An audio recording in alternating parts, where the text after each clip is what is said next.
Revelation chapter 13 में हमें एक बहुत बड़ा चुनाव दिखाई देता है, या तो बीस्ट को पूजो जो कि एंटीक्राइस्ट है, या मौत का सामना करो। शुरुआती क्रिश्चियंस के लिए यह एक हकीकत थी, बस कोई कहानी नहीं। वो लोग परसिक्यूशन का मतलब जानते थे।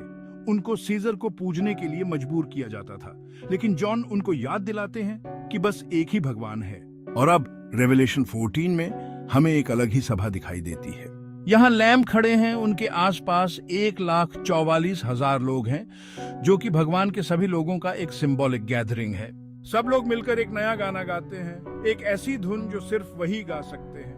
ये लोग स्पिरिचुअल आइडोलेट्री से दूर रहते हैं। उनके मुंह से कभी झूठ नहीं निकलता। आप जानते हैं, दुनिया में सबसे बड़ा झूठ यह कहना है कि भगवान नहीं है। रचना खुद ही रचयिता की महानता की गवाही देती है।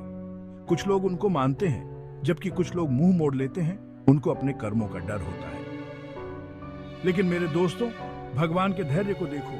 आखिरी वक्त में भी वो अपने दूत को पूरी दुनिया में गॉस्पेल सुनाने के लिए भेजते हैं, उनको ये कहने कि फियर गॉड, उसकी पूजा करो जिसने ये दुनिया बनाई है। ये लोगों के लिए आखिरी मौका है कि वो अपने पापों की माफी मांगे और भगवान में विश्वास करें, उनकी शरण में आकर मोक्ष प्राप्त करें। और फिर जॉन एक और दूत को देखते हैं जो बेबीलोन के पतन की घोषणा करता है। बेबीलोन जो भगवान के खिलाफ इंसानों के विद्रोह का प्रतीक है, जेनेसिस में बताई गई टावर ऑफ बेबल की कहानी की तरह। ऐसे कठिन समय में विश्वासियों को धैर्य से काम लेने की ताकत ढूंढनी चाहिए और जीसस के प्रति वफादार रहना चाहिए।